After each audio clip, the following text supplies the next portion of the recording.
Book of Sirach. Chapter 26. Blessed is the man that have a virtuous wife, for the number of his days shall be double. A virtuous woman rejoices her husband, and he shall fulfill the years of his life in peace. A good wife is a good portion, which shall be given in the portion of them that fear Yahuwah.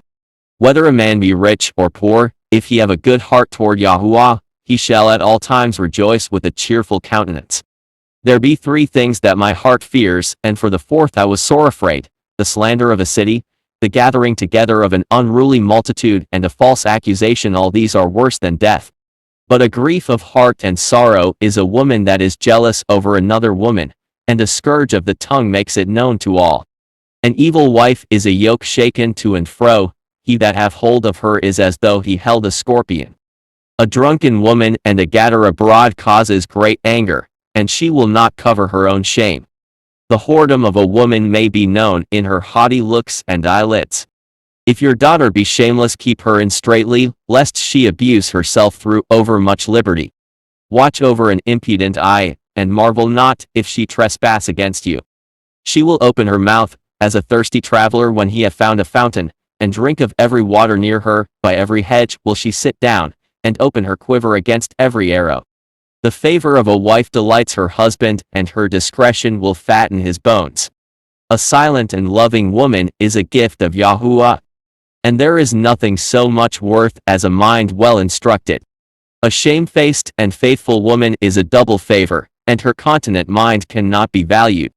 As the sun when it arises in the high heaven, so is the beauty of a good wife in the ordering of her house. As the clear light is upon the set-apart candlestick, so is the beauty of the face in ripe age.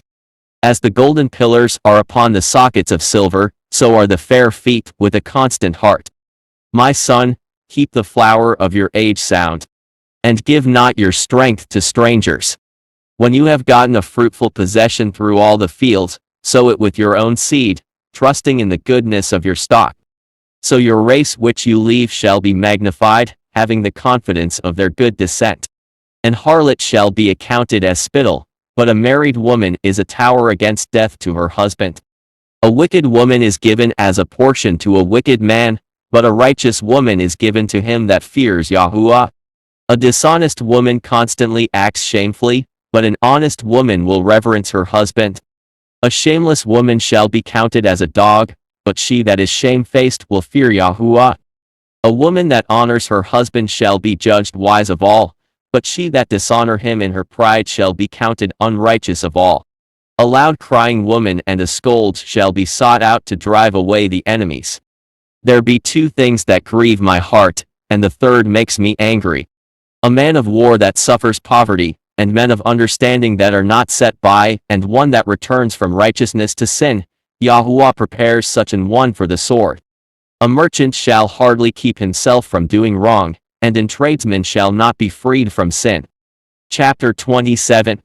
Many have sinned for a small matter, and he that seeks for abundance will turn his eyes away. As a nail sticks fast between the joinings of the stones, so do sin stick close between buying and selling. Unless a man hold himself diligently in the fear of Yahuwah, his house shall soon be overthrown. As when one sifts with a sieve, the refuse remains, so the filth of man in his talk. The furnace proves the potter's vessels, so the trial of man is in his reasoning. The fruit declares if the tree have been dressed, so is the utterance of a conceit in the heart of man. Praise no man before you hear him speak, for this is the trial of men. If you follow righteousness, you shall obtain her, and put her on as a splendid long robe. The birds will resort unto their like, so will truth return unto them that practice in her. As the lion lies in wait for the prey, so sin for them that work iniquity. The discourse of a righteous man is always with wisdom, but a fool changes as the moon. If you be among the indiscreet, observe the time, but be continually among men of understanding. The talk of fools is offensive, and their laughter is the wantonness of sin. The talk of him that swears much makes the hair stand upright, and their brawls make one stop his ears. The strife of the proud is bloodshedding, and their revilings are grievous to the ear. Whoso betrays secrets destroys confidence, and shall never find a friend to his mind. Love your friend and be faithful unto him. But if you betray his secrets, follow no more after him.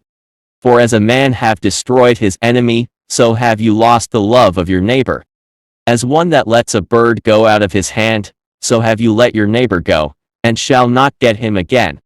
Follow after him no more, for he is too far off. He is as a roe escaped out of the snare. As for a wound, it may be bound up, and after reviling there may be reconcilement. But he that betrays secrets is without hope. He that winks with the eyes works evil, and he that knows him will depart from him. When you are present he will speak sweetly, and will admire your words, but at the last he will twist his speech, and slander your sayings. I have hated many things, but nothing like him. For Yahuwah will hate him. Whoso cast a stone on high cast it on his own head, and a deceitful stroke shall make wounds. Whoso digs a pit shall fall therein, and he that sets a trap shall be taken therein. He that works mischief, it shall fall upon him, and he shall not know whence it comes. Mockery and reproach are from the proud, but vengeance, as a lion, shall lie in wait for them. They that rejoice at the fall of the righteous shall be taken in the snare, and anguish shall consume them before they die. Malice and wrath, even these are abominations, and the sinful man shall have them both. Chapter 28. He that's vengeful shall find vengeance from Yahuwah, and he will surely keep his sins in remembrance. Forgive your neighbor the hurt that he have done unto you, so shall your sins also be forgiven when you pray. One man bears hatred against another, and do he seek pardon from Yahuwah? He shows no mercy to a man which is like himself, and do he ask forgiveness of his own sins? If he that is but flesh nourish hatred, who will entreat for pardon of his sins? Remember your end, and let enmity cease. Remember corruption and death, and abide in the commandments. Remember the commandments, and bear no malice to your neighbor. Remember the covenant of the Most High, and wink at ignorance. Abstain from strife, and you shall diminish your sins, for a furious man will kindle strife. A sinful man disrupts friendship, and sows discord among them that be at peace. As the matter of the fire is, so it burns, and as a man's strength is, so is his wrath, and according to his riches, his anger rises, and the stronger they are which contend, the more they will be inflamed. And hasty contention kindle a fire, and in hasty fighting sheds blood. If you blow the spark, it shall burn, if you spit upon it, it shall be quenched, and both these come out of your mouth. Curse the whisperer and double-tongued, for such have destroyed many that were at peace. A backbiting tongue have disquieted many, and driven them from nation to nation. Strong cities have it pulled down, and overthrown the houses of great men. A backbiting tongue have cast out virtuous women, and deprived them of their labors. Whoso hearkens unto it shall never find rest, and never dwell quietly. The stroke of the whip makes marks in the flesh, but the stroke of the tongue breaks the bones. Many have fallen by the edge of the sword, but not so many as have fallen by the tongue. Well is he that is defended through the venom thereof, who have not drawn the yoke thereof, nor have been bound in her bands. For the yoke thereof is a yoke of iron, and the bands thereof are bands of brass. The death thereof is an evil death, the grave were better than it. It shall not have rule over them that fear him, neither shall they be burned with the flame thereof. Such as forsake Yahuwah shall fall into it, and it shall burn in them, and not be quenched. It shall be sent upon them as a lion, and devour them as a leopard. Look that you hedge your possession about with thorns, and bind up your silver and gold. And weigh your words in a balance, and make a door and bar for your mouth. Take care not to err with your tongue, and fall victim to one lying in wait. Chapter 29. He that is merciful will lend unto his neighbor, and he that strengthens his hand keeps the commandments. Lend to your neighbor in time of his need, and pay you your neighbor again in due season. Keep your word, and deal faithfully with him, and you shall always find the thing that is necessary for you. Many, when a thing was lent them, reckoned it to be found, and put them to trouble that helped them. Till he have received, he will kiss a man's hand, and for his neighbor's money he will speak submissly. But when he should repay, he will prolong the time, and return words of grief, and complain of the time. If he prevail, he shall hardly receive the half, and he will count as if he had found it. If not, he have deprived him of his money, and he have gotten him an enemy without cause. He pays him with cursings and railings, and for honor he will pay him with dishonor. Many therefore have refused to lend for other men's ill-dealing, fearing to be defrauded. Yet have you patience with a man in poor estate, and delay not to show him mercy. Help the poor for the commandment's sake, and turn him not away because of his poverty. Lose your money for your brother and your friend, and let it not rust under a stone to be lost. Lay up your treasure according to the commandments of the Most High, and it shall bring you more profit than gold. Store up alms in your storehouses, and it shall deliver you from all affliction. It shall fight for you against your enemies better than a mighty shield and strong spear. An honest man is surety for his neighbor, but he that is impudent will forsake him. Forget not the friendship of your surety, for he hath given his life for you. A sinner will overthrow the good estate of his surety, and he that is of an unthankful mind will leave him in danger that delivered him. Sirach have undone many of good estate, and shaken them as a wave of the sea. Mighty men have it driven from their houses, so that they wandered among strange nations. A wicked man transgressing the commandments of Yahuwah shall fall into Sirach, and he that undertakes and follows other men's business for gain shall fall into suits. Help your neighbor according to your power, and beware that you yourself fall not into the same. The chief thing for life is water, and bread, and clothing, and an house to cover shame. Better is the life of a poor man in a mean cottage, than delicate fare in another man's house. Be it little or much, hold you contented, that you hear not the reproach of your house. For it is a miserable life to go from house to house, for where you are a stranger you dare not open your mouth. You shall entertain and feast, and have no thanks, moreover you shall hear bitter words. Come, you stranger, and furnish a table, and feed me of that you have ready. Give place, you stranger, to an honorable man, my brother comes to be lodged, and I have need of my house. These things are grievous to a man of understanding, the upbraiding of houseroom, and reproaching of the lender. Chapter 30. He that loves his son causes him oft to feel the rod, that he may have joy of him in the end. He that chastise his son shall have joy in him, and shall rejoice of him among his acquaintance.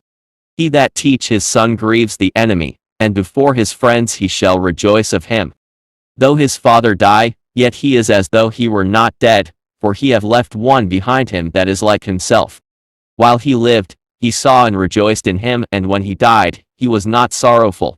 He left behind him an avenger against his enemies, and one that shall requite kindness to his friends. He that makes too much of his son shall bind up his wounds, and his bowels will be troubled at every cry. An horse not broken becomes stubborn, and a child left to himself will be headstrong. Pamper your child, and he shall make you afraid. Play with him, and he will bring you to heaviness. Laugh not with him, lest you have sorrow with him, and lest you gnash your teeth in the end. Give him no liberty in his youth, and wink not at his follies. Bow down his neck while he is young, and beat him on the sides, while he is a child, lest he wax stubborn, and be disobedient unto you, and so bring sorrow to your heart. Chastise your son, and hold him to labor, lest his lewd behavior be an offense unto you. Better is the poor, being sound and strong of constitution, than a rich man that is afflicted in his body. Health and good estate of body are above all gold, and a strong body above infinite wealth. There is no riches above a sound body, and no joy above the joy of the heart. Death is better than a bitter life, or continual sickness. Good things poured out upon a mouth that is closed are like offerings of food placed upon a grave. What good do the offering unto an idol? For neither can it eat nor smell, so is he that is persecuted of Yahuwah. He sees with his eyes and groans, as an eunuch that embrace a virgin and sigh. Give not over your mind to heaviness, and afflict not yourself in your own counsel. The gladness of the heart is the life of man, and the joyfulness of a man prolongs his days. Love your own soul and comfort your heart, remove sorrow far from you, for sorrow hath killed many, and there is no profit therein. Envy and wrath shorten the life, and anxiety brings age before the time. A cheerful and good heart will have a care of his meat and diet.